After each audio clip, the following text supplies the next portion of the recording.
Welcome to dream. It's me Anusha Komal. ఇవాళ మన guest advocate Edwin Kedasi గారు ఉన్నారు, వారితో మాట్లాడదాం. నమస్తే సార్. హలో. సో ఈ మధ్య ట్రెండింగ్ న్యూస్ ఓయో, అందరికీ సుపరిచితమైన నేమ్ అనుకోవచ్చు, మరి మేమ్స్ ద్వారానో లేకపోతే దీని ద్వారానో.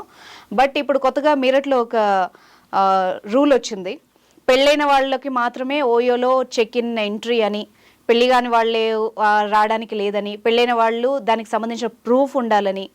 సో దీని అంతటికి కారణం నన్ను అడిగితే మీరు అడల్టరీ ఎప్పుడైతే పోయిందో అప్పుడు నుంచే ఈ పుట్టగొడుగులా పుట్టుకొచ్చాయి సార్. నిజానికి పట్టణాలకు పరిమితమైన ఓయోలు ఇప్పుడు పల్లెటూళ్ళలో కూడా వెళ్ళిపోయినాయి. దాన్ని ఎట్లా కంట్రోల్ చేస్తారు? అసలు ఈ రూల్స్ ఒకవేళ మీరితే వాళ్ళకి ఎలాంటి ప్రాబ్లమ్స్ వస్తాయి? Adultery is legalized, right? ఎప్పుడైతే Supreme Court between the elders, the relationship between two elders is not a crime, not an offence అని ఎప్పుడైతే సుప్రీం కోర్టు దాన్ని ఇది చేసిందో, ద బిజినెస్ హ్యాస్ ఇంక్రీజ్డ్. అవును, ఓయో రూమ్ బిజినెస్ కానీ లేకపోతే సెక్స్ ట్రేడ్ కానీ, it's a desire between two human beings, a male and a female, right? So that has been increased. అది ఈ ఇంకా ఇప్పుడు వస్తున్న ట్రెండ్, వస్తున్న జనరేషన్ తోటి ఏంటంటే మోర్ దాన్ ఎనీథింగ్ ఏంటంటే Anusha, it's a basic need for human beings. So దాని కొరకు ఆ అర్జ్ దాన్ని కంప్లీట్ చేసుకోవటానికి, ఆ అర్జున్ ఫుల్ఫిల్ చేసుకోవటానికి they can go into any extent or any kind of a form or any సోర్స్నైనా కూడా వాడుకోవటానికి ఏమి వెనకాట్టలేదు. సో ఇప్పుడు దానికి ఎట్లా కర్టైల్ చేస్తారు, లేకపోతే దాన్ని ఎట్లా కంట్రోల్ చేస్తారు అనేది, కంట్రోల్ చేయటం అనేది ఇట్స్ నాట్ దట్ ఈజీ. ఎందుకంటే where there is a will there is a ఇది. ఇప్పుడు ఇంతకుముందు మనం మాట్లాడుకున్నట్టు శతకోటి దరిద్రాల కన్నా ఉపాయాలు అంతే. అట్లనే ఇప్పుడు దీంట్లో కూడా ఏంటంటే ఎప్పుడైతే ఒక స్ట్రింజెంట్ యాక్షన్ తీసుకుంటాము, లేకపోతే ఒక స్ట్రిక్ట్ యాక్షన్ తీసుకుంటామని ఎప్పుడైతే దాన్ని ఇంప్లిమెంటేషన్ కోసం ట్రై చేస్తారో, అదర్ సోర్స్ నుంచి మళ్ళీ దాన్ని గెయిన్ చేయడానికి ట్రై చేస్తారు. సో ఇప్పుడు రీసెంట్గా నేను ఒక కేసులో ఒక కేసు చూశాను అనుష. ఏంటంటే అమ్మాయి షీజ్ అ మైనర్, ఒక మేజర్ అబ్బాయితో ఎలోప్ అయ్యి వచ్చింది. ఓకే. ఇక్కడ హైదరాబాద్ వచ్చేసి ఓయో రూమ్ తీసుకున్న అబ్బాయితో 4 days 5 days ఉన్నది. ఉన్న తర్వాత అమ్మాయి పేరెంట్స్ వచ్చి తీసుకొని వెళ్ళిపోయినారు. వెళ్ళిపోయినాక ఇక్కడ ఫుల్ ప్రూఫ్గా 100% ఫుల్ ప్రూఫ్గా ఆధార్ కార్డులో she seems to be a major. ఇక్కడ నుంచి తల్లిదండ్రులతోటి వెళ్ళిపోగానే అక్కడికి ఆంధ్ర వెళ్ళిపోయి నాకు ఏం చేసింది, అక్కడ మళ్ళీ అక్కడ వేరే ఆధార్ కార్డు పెట్టేసేసి where it shows that she a minor. Okay, actually she is a minor. Okay, but just for the sake of running away, eloping with her boyfriend, she created a fake identity card, fake Aadhaar card.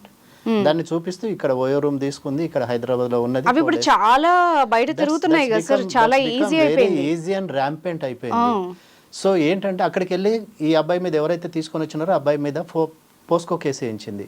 నన్ను తీసుకెళ్ళేసి, నేను మైనర్ని, నన్ను తీసుకెళ్ళి rape చేశాడు హైదరాబాద్లో అని. తీరా వెళ్ళి చూస్తే ఏంటంటే అమ్మాయి అక్కడ ఒక ఆధార్ కార్డు పెట్టింది, ఇక్కడ ఒక ఆధార్ కార్డు పెట్టింది. సో ఏది అక్కడ, దేన్ని నమ్మాలి మనము? సో దేన్ని మనం స్టాండర్డ్గా తీసుకోవాలి?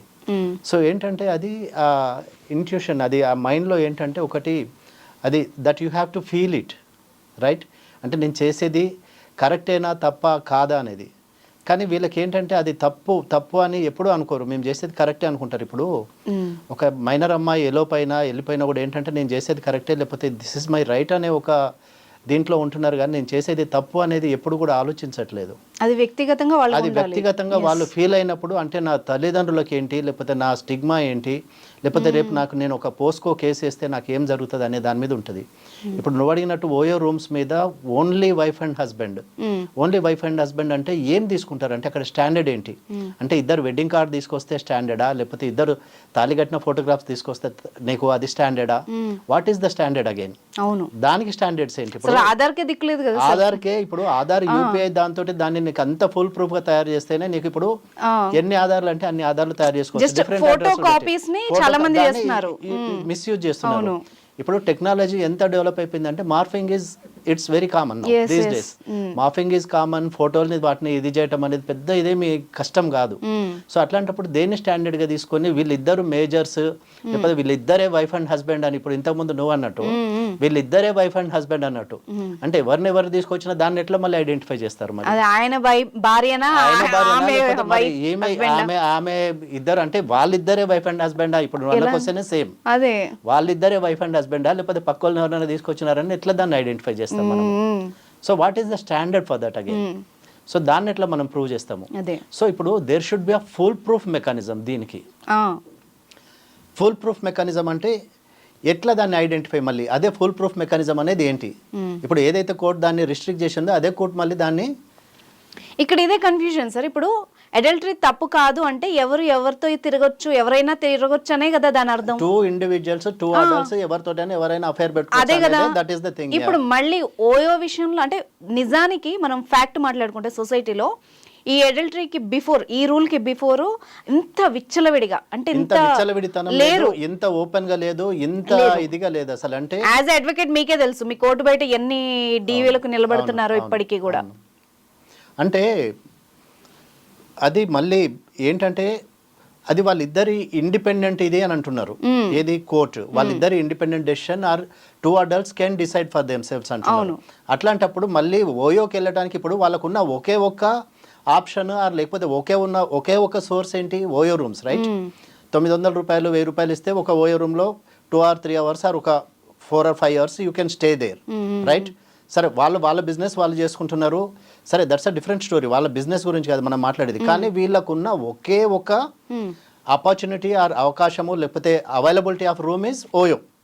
అంటే ఓయో అంటేనే దానికి ఒక నేమ్ పడిపోయింది అసలు. ఓయో రూమ్స్ అంటేనే they are meant for sexual activities, they are meant for ఇట్లాంటి అంటే ఎక్స్ట్రా మ్యారిటల్ అఫైర్స్ వాళ్ళ కొరకే ఈ రూమ్స్ వీటిని స్టార్ట్ చేసినారు అనేది ఒక ట్రెండ్ పడిపోయింది, టాక్ పడిపోయింది. సో ఇప్పుడు దాన్ని ఆల్ ఆఫ్ అ సడన్ గా మేము లేదు మా రూల్స్ మేము చేంజ్ చేస్తాము, ఓన్లీ వీళ్ళకే తీసుకొస్తా అంటే వాళ్ళ దగ్గర ఎట్లాంటి మెకానిజం ఉంది? పోనీ ఓయో రూమ్స్ వాళ్ళ దగ్గర ఏమైనా మెకానిజం ఉందా దీన్ని స్టాప్ చేయడానికి? Or is there any mechanism that has been given by the court of law, by the government? దాన్ని ఎట్లా కర్టైల్ చేస్తారు అనేది అది వాళ్ళే చెప్పాలి అప్పుడు. అంటే on what merits, A grounds లో మీరు దీన్ని మనం ఇక్కడ ఇంకొకటి కూడా ఆలోచించాలి సార్. ఓన్లీ సొసైటీలో పెరుగుతున్న ఈ రిలేషన్షిప్స్ ఒకటే కాకుండా ఇంకోటి మేజర్ గా వచ్చేది అమ్మాయికి సెక్యూరిటీ విషయం. ఇది మనం చాలా అంటే సెన్సిటివ్ ఇష్యూనే. అంటే అవైలబిలిటీ ఉంది కదా, సీక్రెట్ గా వెళ్ళొచ్చు కదా అని వెళ్ళిన చాలా మంది కూడా ఎన్ని ప్రాబ్లమ్స్ ఫేస్ చేస్తున్నారు, కొందరు చనిపోతున్నారు. ఓన్లీ కాదు అనుష, చాలా మందిని చంపేసిన ఇన్సిడెంట్స్ కూడా చాలా ఉన్నాయి. చంపిన ఇన్సిడెంట్స్ ఉన్నాయి, లేకపోతే బ్లాక్ మెయిల్ అయిన ఇన్సిడెంట్స్ ఉన్నాయి. దాంట్లో సీక్రెట్ కెమెరాస్ తోటి పిక్చరైజ్ చేసేసి హోటల్ వాళ్ళని బ్లాక్ మెయిల్ చేసిన ఇన్సిడెంట్స్ కూడా చాలా ఉన్నాయి. ఇక్కడ చేదు నిజం మనం మాట్లాడుకోవాలి అంటే ఈ సందర్భంగా వచ్చింది కాబట్టి ఆల్మోస్ట్ అంటే మనం పేరు తీయకూడదు కానీ ఇలాంటి హోటల్స్లో ఖచ్చితంగా హిడెన్ కెమెరాస్ ఉండి కొన్ని ఏమంటారు చాలా డేటా ఉంది వాళ్ళ దగ్గర. చాలా డేటా కాదు అనుష, చాలా మంది దీంట్లో విక్టిమ్స్ అయిపోయినారు దీంట్లో అమ్మాయిలు. అవును, ఎస్పెషల్లీ ఇప్పుడు ఎవడైతే నేను తీసుకుని వెళ్ళినాడో వాడు 100% నీతో జెన్యున్ గా ఉన్నాడని ఏంటి నీకు డౌట్? అవును. ఇప్పుడు నువ్వు ఒక అబ్బాయి తోటి రిస్క్ చేసి ఒక అమ్మాయి వెళ్తుంది, వెళ్ళినప్పుడు హౌ ఫార్ వాడు జెన్యున్ గా ఉన్నాడు, లేకపోతే హౌ ఫార్ వాడు నీతోటి నిజంగానే ట్రూ రిలేషన్షిప్ లో ఉన్నాడు, లేకపోతే వాడు నిన్ను ఏమి చీట్ చేయట్లేదు అనేది అక్కడ ఏమి నీకు అసలు ఎట్లాంటి ఇది లేదు, గ్యారంటీ లేదు. సో నిన్ను తీసుకెళ్ళి వాడు చంపేస్తాడా, లేకపోతే నీ మీద యాసిడ్ పోస్తాడా, లేకపోతే నేను డ్రగ్ చేసేసి నిన్ను రేపు గ్రూప్ రేపు మన ఏది ఫోర్సిబుల్ సెక్స్ అవుతుందా, గ్రూప్ రేప్ అవుతుందా అనేది తెలియట్లేదు అక్కడ. ఇట్లాంటి ఈ ఇన్సిడెంట్స్ అనేవి అసలు బయటికి రానివి ఎన్నో. బయటకు వచ్చే ఒక 10% అయితే బయటికి రాని ఒక 90% ఉన్నాయి సొసైటీలో. ఏంటంటే సొసైటీకి భయపడి, లేకపోతే పరువు నష్టానికి పరువుకు భయపడి, లేకపోతే సోషల్ స్టిగ్మాకి భయపడి, అరే ఈ అమ్మాయిని రేప్ చేసినారు, లేకపోతే ఈ అమ్మాయి రేప్ అయిందని వస్తే ఏంటంటే సొసైటీలో నేను రేప్ ఫేస్ చేయలేను, నేను దాన్ని ఇది చేయలేను. సో ఏంటంటే it's the moral responsibility of each citizen or each girl or each boy. ఇప్పుడు ఒక అమ్మాయి నిన్ను నమ్మి వచ్చిందంటే, అమ్మాయి ఆనెస్ట్గా నిన్ను నమ్మి వచ్చినప్పుడు నువ్వు ఈ అమ్మాయి ఎంతైతే ఆనెస్ట్గా ఉందో నువ్వు కూడా అంతే ఆనెస్ట్గా ఉండాలి. కానీ ఈ అమ్మాయిని నేను బ్లాక్ మెయిల్ చేస్తా, లేకపోతే ఇప్పుడు వీడే వాళ్ళకి హోటల్ మేనేజ్మెంట్ కి చెప్పలేదని కూడా గ్యారంటీ ఏంటి లేదు. ఎందుకంటే నేను ఇప్పుడు పర్టికులర్ గా లేడీస్ గురించి ఎందుకు మాట్లాడానంటే, నా లీగల్ టాక్ ప్రోగ్రామ్ కి నాకు పర్సనల్ గా చాలా కాల్స్ వస్తాయి అమ్మాయిల నుండి, పర్టికులర్ గా ఇలాంటి ఇష్యూస్. దీంట్లో ఏంటంటే ఇప్పుడు విక్టిమ్స్ అనే వాళ్ళు 90% 100% విక్టిమ్స్ ఉన్నా కూడా సొసైటీకి భయపడి, లేకపోతే సోషల్ స్టిగ్మాకు భయపడి, లేకపోతే రేపు పోలీస్ కేసుల గురించి భయపడి, రేపు కోర్టులో జరిగే ట్రయల్స్ కి భయపడి బయటికి రాని ఇన్సిడెంట్స్ ఎన్నో ఉన్నాయి. ఇట్లా చేతులు కలుసుకున్న వాళ్ళు చాలా మంది ఉన్నారు. తెలిసి తెలియక వాళ్ళు చేసిన ఒక్క చిన్న మిస్టేక్ కి ఇరుక్కుపోతారు. ప్లస్ ఇంకోటి ఏంటంటే దట్స్ అ కంటిన్యూస్ ప్రాసెస్. ఒక్కసారి నీ వీడియో రికార్డ్ అయింది, లేకపోతే వన్స్ యు ఆర్ ఫిల్మ్డ్ ఒక ఓయో హోటల్లో కానీ ఎక్కడో ఒకటి నీ ఫిల్మ్ లోడ్ అయింది అంటే ఇంకా దాన్ని అప్రూవ్ చేయడం అనేది చాలా కష్టము. నేను పర్సనల్ గా విని చెప్తున్నా, except with the help of police you cannot do. కానీ అంత దూరం వెళ్ళరు కదా సార్, ఫ్యామిలీకి అదే భయపడి అనుష, ఫస్ట్ ఇప్పుడు బయటికి వెళ్ళరు. ఫ్యామిలీకి భయపడి, సొసైటీకి భయపడి, స్టిగ్మాకు భయపడి, లేకపోతే రేపు నా ఫ్యూచర్ ఏంటి, సొసైటీలో నేను తలకాయ ఎత్తుకొని తిరగలేను, నా కెరీర్ పాడైపోద్ది, ఇంకా నేను ఏమి చేయలేను అనే ఒక హెల్ప్లెస్నెస్ స్టేటస్లోకి వెళ్ళిపోయి దాన్ని అన్రిపోర్టెడ్గా వెళ్ళిపోతున్నాయి ఇట్లాంటి ఇన్సిడెంట్స్. ఇప్పుడు ఇంకోటి ఏంటంటే రిపోర్ట్ చేసినా కూడా ఏంటంటే వాడు ఈజీగా బయటపడతాడు, ఏదో ఒకటి చేసేసి, ఏదో ఒక ఇన్ఫ్లుయెన్స్ చేసి, లేకపోతే బ్రైబ్ చేసి, ఏదో ఒకటి చేసేసి. ఫస్ట్ ఆఫ్ ఆల్ అంటే it applies to both the things, both the sexes, whether it's a male or female. కానీ end of the day, at the end of the day victim is a girl Anu. గర్లే అవుతుంది sir definite గా girl is the victim at the end of the day.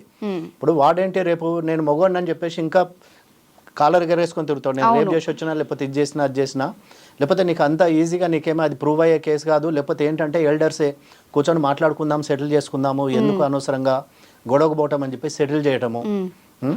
అట్లా జరగటంతో ఏంటంటే report చేయడానికి కూడా భయపడుతున్నారు అమ్మాయిలు. నిజంగా అంటే విక్టిమ్ అయినా కూడా ఒకవేళ నువ్వు సబ్జెక్టు క్రుయాలిటీ నువ్వు ఇదైనా, లేకపోతే రేప్ జరిగినా, లేకపోతే ఫోర్స్బుల్ సెక్స్ అయినా కూడా ఏంటంటే రిపోర్ట్ చేయడానికి కూడా భయపడుతున్నారు. ఎందుకు అంటే ఈ కాన్సిక్వెన్సెస్ అన్ని ఏవి మన ఫేవరబుల్ గా లేవు, ఏవి ఈ చట్టాలు ఏమి మనకేం హెల్ప్ చేయవు.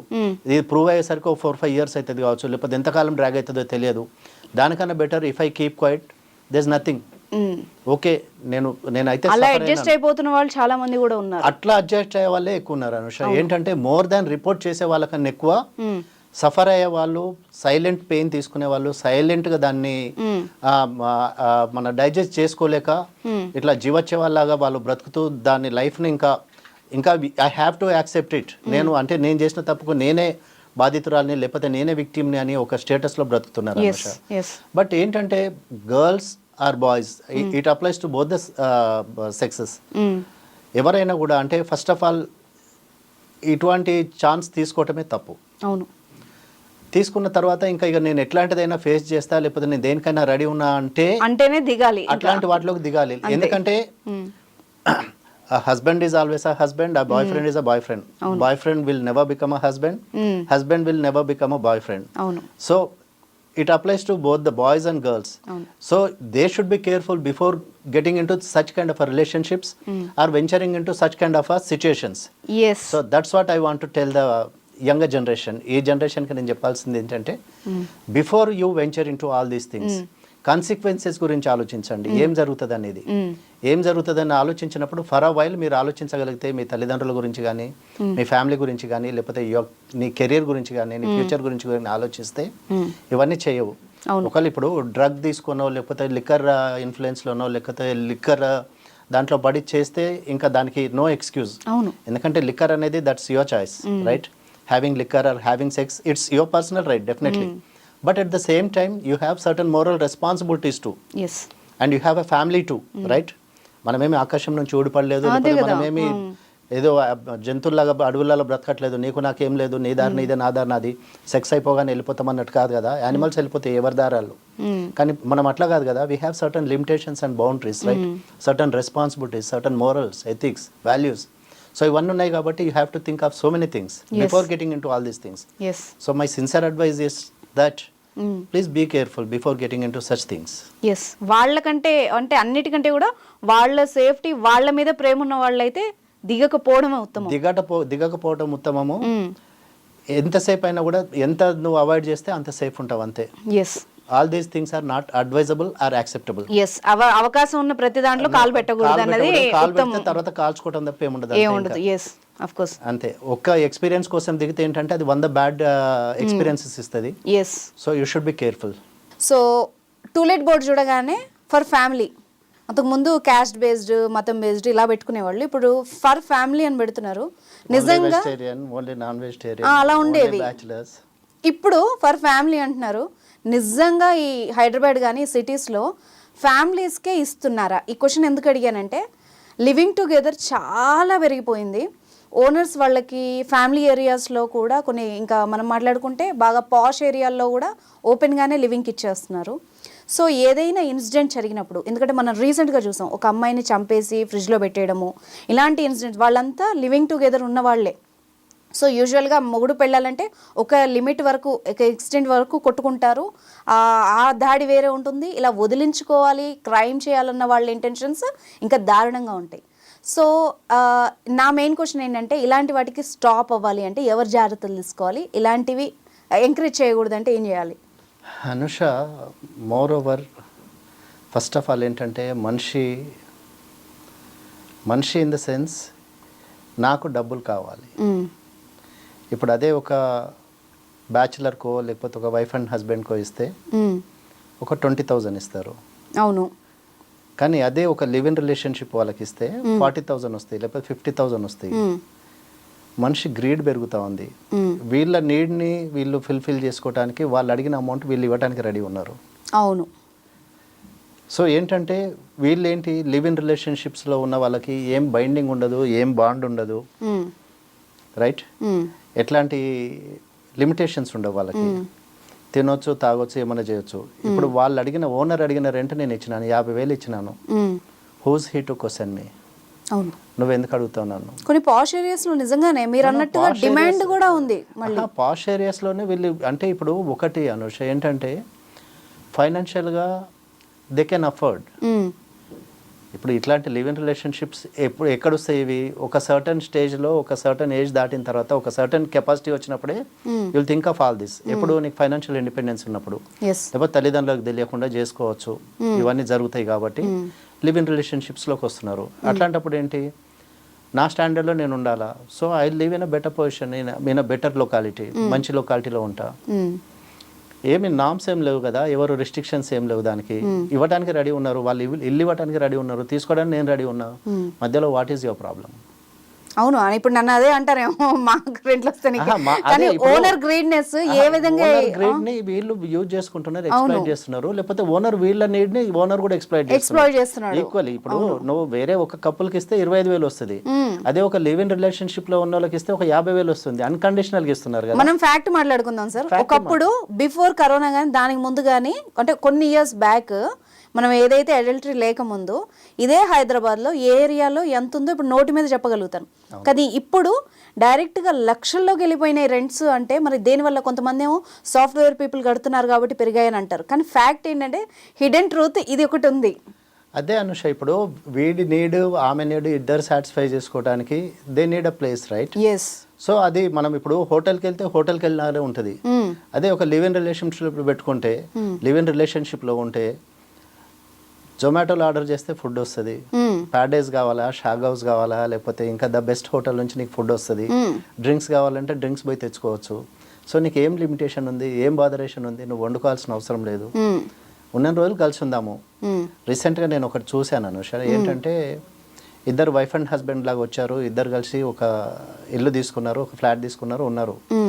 1 year తర్వాత ఓనర్కి చెప్పారు మేము వెకేట్ చేసిపోతున్నాము అని.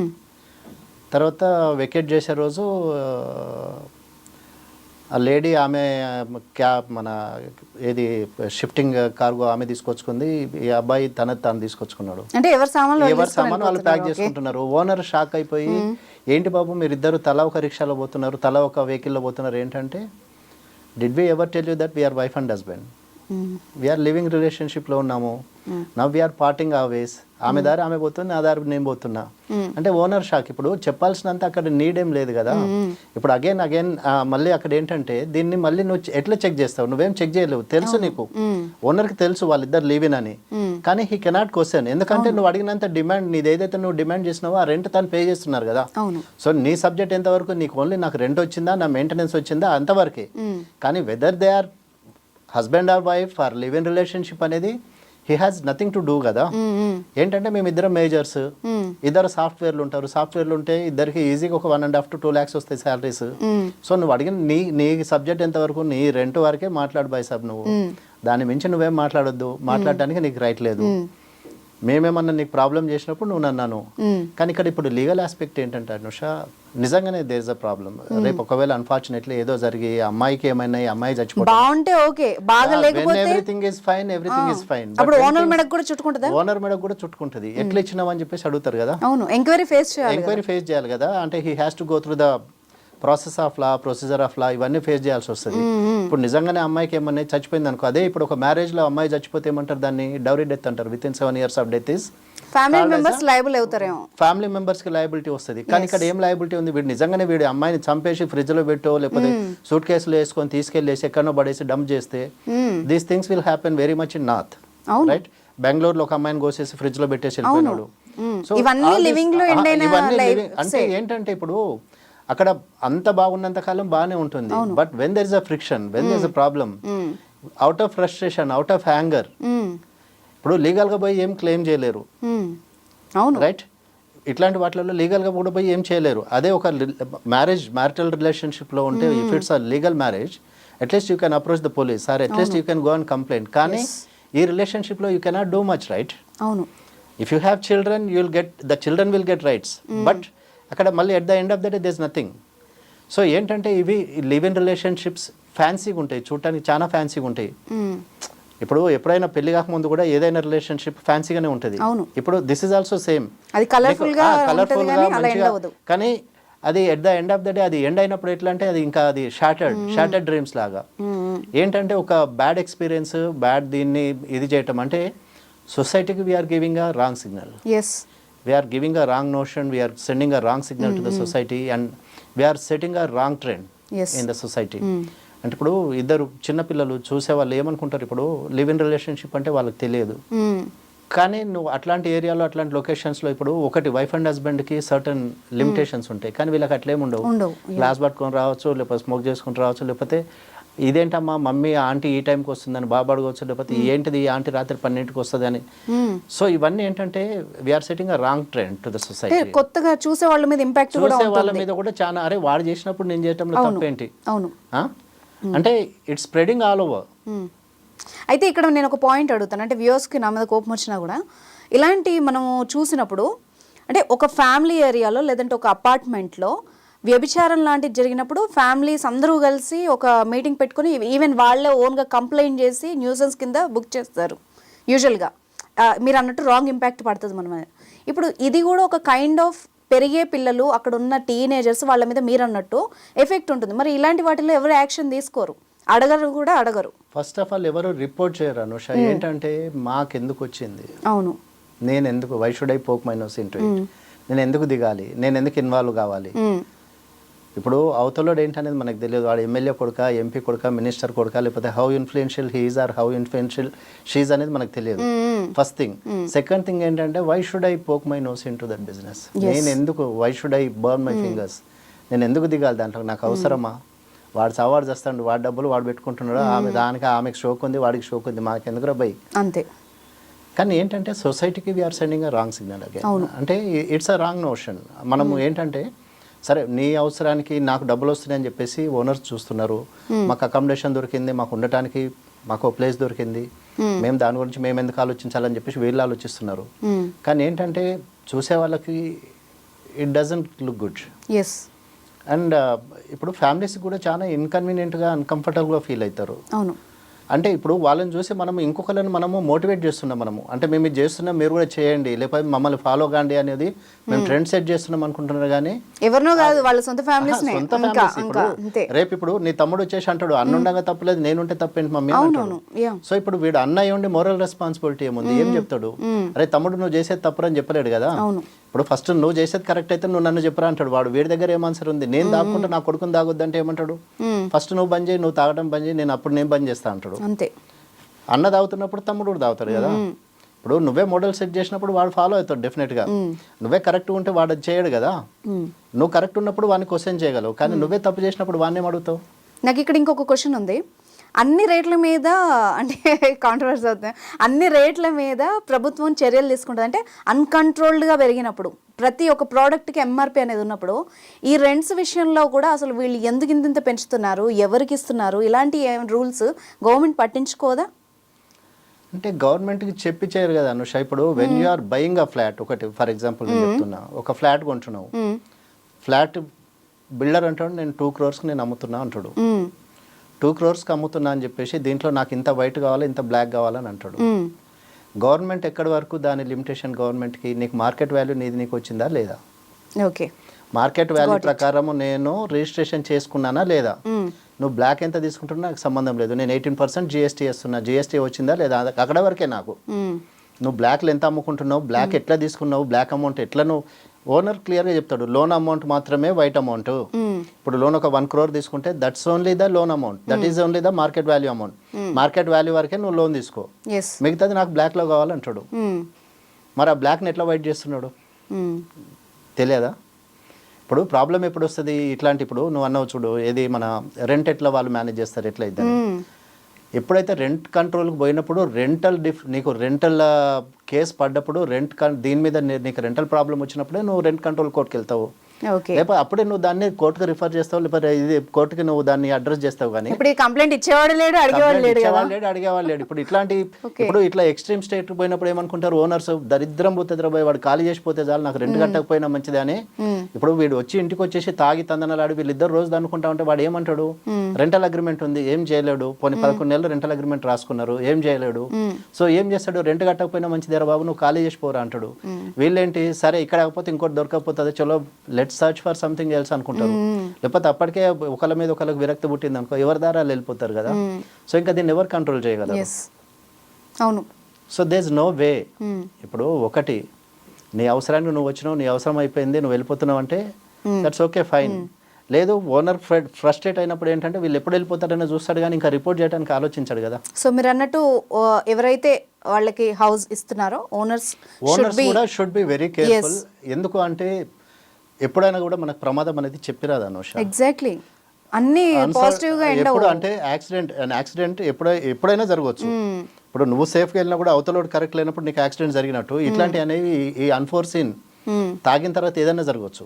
ఇప్పుడు ఇద్దరు ఆల్కహాలిక్స్ అయ్యి, ఇద్దరు డ్రగ్ అడిక్ట్స్ అయ్యి, లేకపోతే ఇద్దరు యాంగర్ కంట్రోల్ లేనప్పుడు, లేకపోతే out of frustration, out of emotional imbalance అప్పుడు ఏదైనా జరగవచ్చు. జరిగినప్పుడు వాట్ ఈస్ దేర్ నెక్స్ట్ ఏంటి, నెక్స్ట్ ఏం జరుగుతుంది అనేది ఒకటి ఆ మైండ్ లో ఒకటి ఆ ఫియర్ అనేది ఉంటే nobody will venture in to certain things. కానీ అంత ఆలోచన వరకు ఉంది. నేనేమంటానంటే జరుగుతున్న ఇన్సిడెంట్స్ మనం రోజు న్యూస్ చూస్తున్నాం, బయట ఏం జరుగుతుందో దాన్ని బట్టి మారితే బెటర్ అంతే. ఇంకా అంటే నేను ట్రెండ్ సెట్ చేస్తున్నాను కాదు, అంటే how far there is risk, దీన్ని ఎంతవరకు నేను రిస్క్ ఫేస్ చేయగలను, లేకపోతే do I need to take this risk, నాకు ఈ రిస్క్ అవసరమా, లేకపోతే ఇది చేయాల్సిన అవసరం ఉందా అని ఆలోచిస్తే ఇవన్నీ అసలు అవసరమే లేదు. ఎందుకు వచ్చింది రెంట్ కోసం పోయి ఇరుక్కోవడం ఇందులో అని అనుకుంటే దరిద్రం అనుకుంటే అక్కడ ఏముండదు. లేదు నేను మేయబోయి మెడకేసుకుంటా అంటే nobody can stop you. Exactly. Thank you so much sir for your valuable information. Welcome.